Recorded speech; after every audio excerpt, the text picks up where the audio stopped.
Hello and welcome to a quick overview of the changes, and we'll be looking at the biggest changes, of course, the Airborne Recce squads and how that affects our decks. So here we go.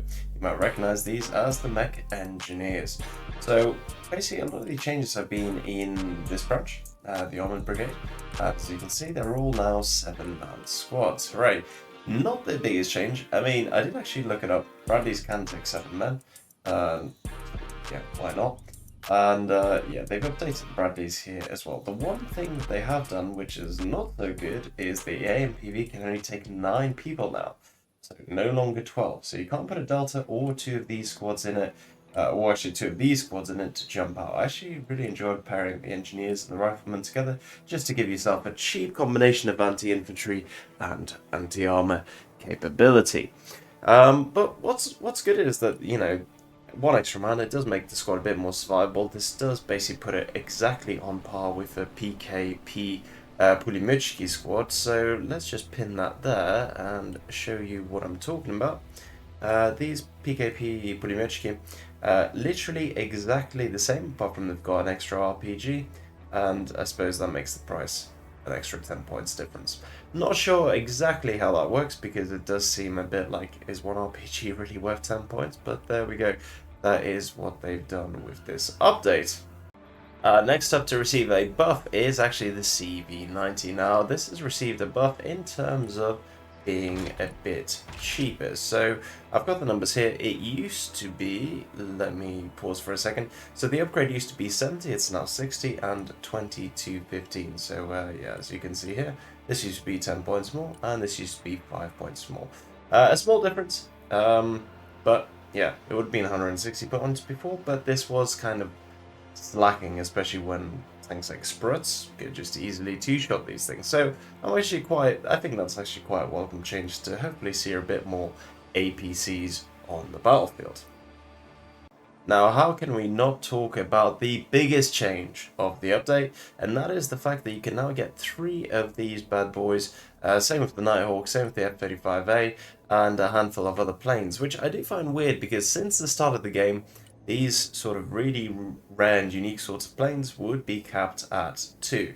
Same for the Russians, but yeah, for some reason they decided that America needs 3 of them, so there we go, there's the update as well. Not really sure how I feel about it at the minute, because I think, you know, stealth jets should be rare on the battlefield. It shouldn't be every other plane, every Tom, Dick, and Harry having 3 of these, but that's how the devs want to go with it. Again, we're sort of still dodging the main issues with AA just being really weird and frustrating, and to be honest, I'm not really sure why this is even a priority, but that's how it is. So yeah, feel free to spam out more F-35s into your decks. They've also made some of the bombs a bit more expensive for the Russian side, so yeah, clearly going down the line that Russia's air is too powerful. So on the Su-34, we see that the ODABs 500s are, yeah, just priced way more expensive, so you'd be crazy to run them. But that's fine for me. I used to have them in clusters anyway, so it really hasn't messed up my deck too much right there.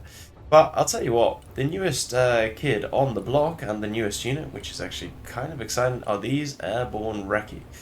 Still kind of disappointing that, you know, we're moving to 2 different types of logo model for every unit. But with the Airborne, the logo does not change, which is very, very silly. Okay, so Recce Scouts, the Scouts are the ones with the snipers, the Fire Support are the ones with the machine gun, and the more long-range rifles. Let's have a look at the Scouts. Okay, so the snipers, yeah, pretty standard sniper setup, but they've got a Moors. So I do wonder, with a Moors, by the way, not sure what's 500 meter range, because it is 600 right here. Exact same launcher, but there's another weird thing. Way less penetration. I think, yeah, woof. I think they're supposed to make it the Raws or something, because the exact same launcher has very, very different stats, and that is super, super weird in my opinion. Not really sure why they've gone for... Yeah, I haven't got bloody Scooby-Doo. That is just weird. Whereas the Fire Support guys, yeah, they've got the 84 HP, so we can compare that with the SF boys. Where are they? RRC, sweet, okay. So that's the same bazooka as the RRC guys. And bear in mind that this is unique to them because, well, they used to be the only ones with the improved 84 that has a lot more penetration. Worth again. But again, like, yeah, there's the rules, 500, 450, and yeah, it's got the exact same stats, but they haven't changed or updated the name of it, which again seems very, very silly. Now, how is this unit going to be used then? Well, good question. I haven't actually had a chance to play them yet, but I will be updating my decks to stick these guys in. The thing is, it's overdue that the Airborne have a bit of a fighting recon squad. I don't think America struggled with a lack of them, but I guess they're a bit more comparable to the Ranger snipers. So let's have a look at those. Keep this pinned up. Ranger snipers, where are you? Here you are. Very, very similar in terms of weapons. Actually, exact same weapons pretty much, apart from they've got a DMR here.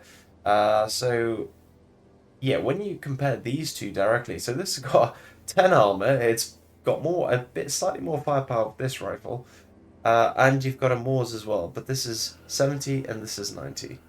Okay, yeah, I understand it's got more vision, of course, but it seems a bit bizarre.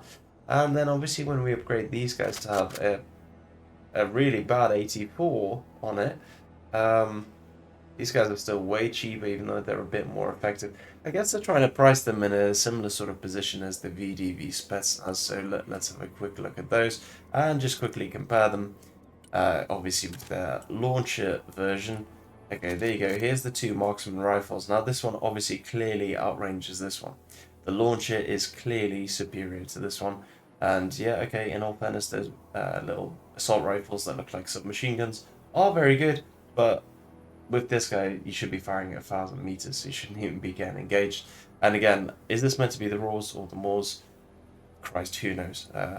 Slytherin, Steel Liger are kind of all over the place, aren't they? When we compare it to this VDV Rozvedka, which is, I suppose, what this is meant to be a bit closer to, you kind of use them as a long-range, just fire support team for your regular Airborne guys. So here we go again. Here's the Airborne. Literally exact same, just half a section. So half the size, 4, okay, yeah, obviously 4.5, you can't do that, but a bit more armor, very similar firepower, apart from it's a bit closer range, but otherwise, stats-wise, very, very similar. The question you got to ask yourself is, do you want more of these guys, which again are half this firepower, but they have the stealth advantage, or do you want yourself to have these little semi-sniper teams that aren't actually snipers, they're just sort of a long-range engagement team, which doesn't really make sense. Okay, well, let's have a look and see how it's actually going to affect my decks then. Okay, in here, do I really need them? No. I'll take the Cav Scouts any day, and I'll take the Snipers any day, so no. No, thank you. That's fine. I'm happy with this deck as it is. I mean, I could potentially just put one extra on it, but at the same time, I'd much rather just one of these squads with the actual Moors in there, with the superior firepower and numbers for 20 points difference. Yeah, I'll take these guys any day. When we look at the other Airborne squad with the Marines, okay, well, the Falcon is the only sort of competition that those guys have. So let's have a look when we see whether they're worth putting in instead of Falcon. Okay, this is a CQB Falcon, so immediately these guys are out of the equation for that kind of job. But let's think about it. Can they be supplemented as a bit more of a fighting recon team that can support these guys? So these guys will obviously be close range, and these guys next to them in the long range format. Can we sort of make it work with anything else? No, again, I'd rather the Airborne all day long again, so there's not really any use for me in that deck either, and those are the two that I have that have got the Airborne in them. So all in all, quite a good update. Like, obviously, more new units is always welcome, even if I think it's a bit silly how they're doing it, but ultimately, it's just not very necessary. So yeah. Don't worry about it. Don't worry about cramming them into your decks. You just don't really need them. Anyway, quick short video about the very quick update.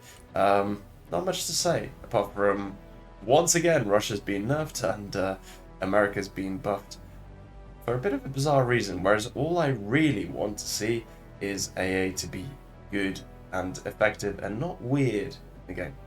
I hope you enjoyed watching. Thank you so much, guys. Take care. Bye-bye.